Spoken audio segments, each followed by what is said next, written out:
Alhamdulillah hamdan wa syukran lillah. Asyhadu an la ilaha illallah wahdahu la syarikalah wa asyhadu anna Muhammadan abduhu wa rasuluhu la nabiyya ba'da. Wa ba'du fa ya ibadallah usikum wa iyaya bitaqwallahi faqad fazal muttaqun. Alhamdulillah, kita bersyukur kehadirat Allah Subhanahu wa taala. Berkat kudrah kuasa Allah, iradah kehendak Allah, kita masih diberi kesempatan untuk hidup di dunia ini dalam rangka kita semua mengemban tugas utama kehidupan, yaitu beribadah kepada Allah. Alhamdulillah, di tengah aktivitas kita sehari-hari, kita masih bisa menyempatkan waktu untuk hadir di majelis ilmu, membuka, mempelajari hal-hal yang berkaitan dengan tuntunan ajaran Islam. Ikhwatu iman yang dimuliakan oleh Allah Subhanahu wa taala. Alhamdulillah, kita masih meneruskan bahasan makna tauhid yang berarti hanya mengakui satu Tuhan.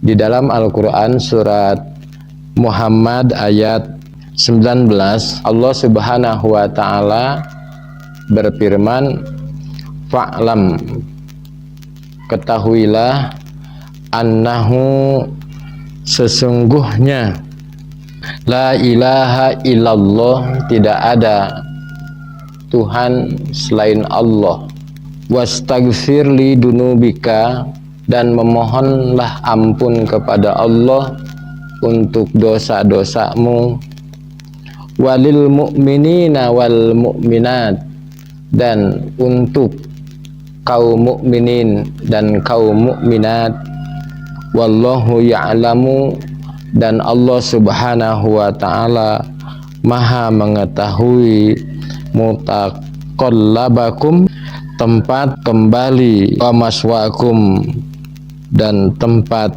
tinggal kalian.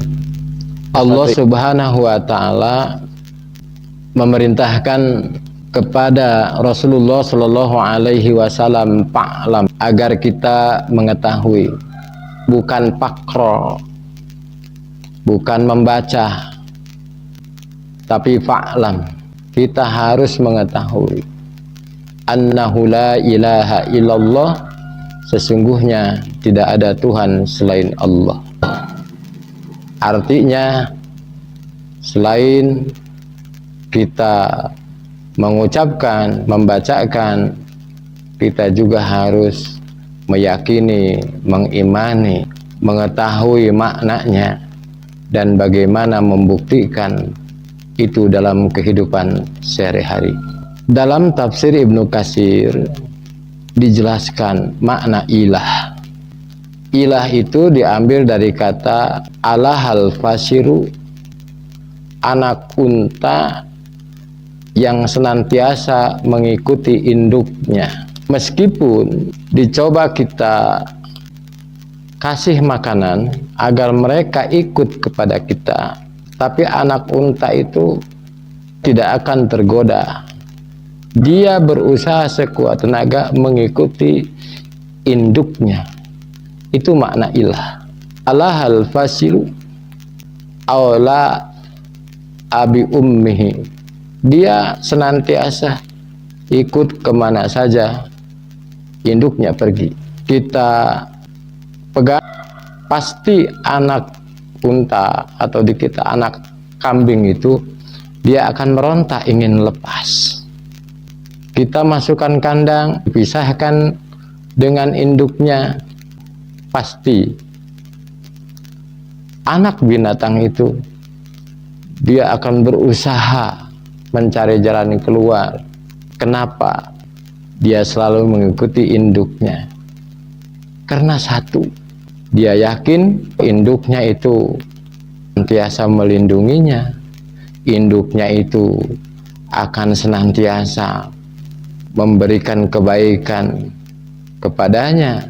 Dia yakin induknya itu tidak mungkin mencelakainya, dan dia yakin induknya itu akan senantiasa mencukupi kebutuhannya.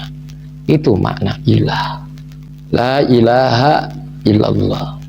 Hendaknya kepada Allah Subhanahu wa ta'ala sikap kita itu sebagaimana sikap anak unta atau anak kambing ke induknya. Kita harus yakin bahwa Allah Subhanahu wa ta'ala senantiasa melindungi kita. Allah Subhanahu wa ta'ala tidak mungkin mencelakakan kita. Allah Subhanahu wa ta'ala itu yang akan mencukupi segala kebutuhan kita, sehingga kemanapun induknya pergi dia ikuti. Apapun yang diperintahkan oleh Allah Subhanahu wa ta'ala akan senantiasa kita taati. La ilaha illallah. Dijelaskan lagi bahwa makna ilah di sana adalah masdar bimakna maf'ul. Imam Al-Qurtubi itu menafsirkan la ilaha illallah, la mawjuda illallah, la ma'buda illallah.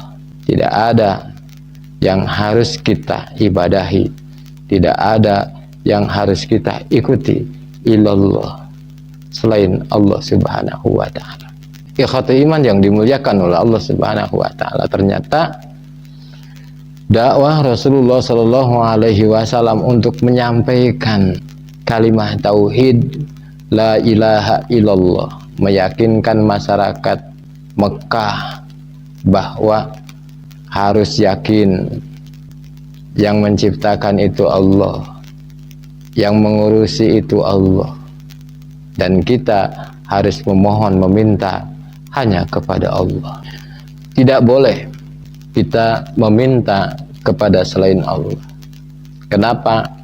Karena selain Allah itu adalah makhluk. Jangankan memberi pertolongan kepada kita, untuk menolong dirinya sendiri sudah tidak berdaya.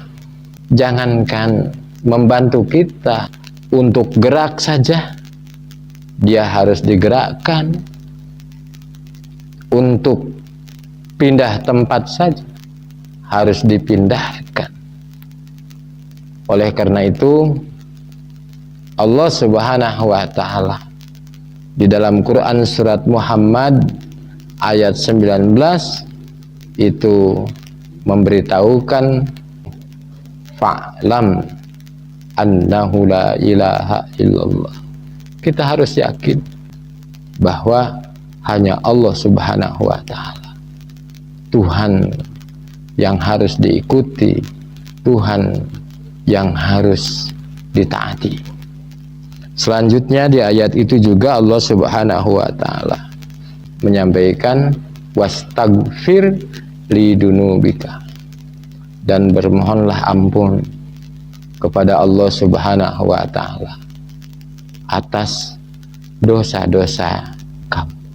Kita yakin bahwa Rasulullah SAW itu maksum, dia tidak pernah berbuat dosa, tetapi Allah memerintahkan untuk beristighfar.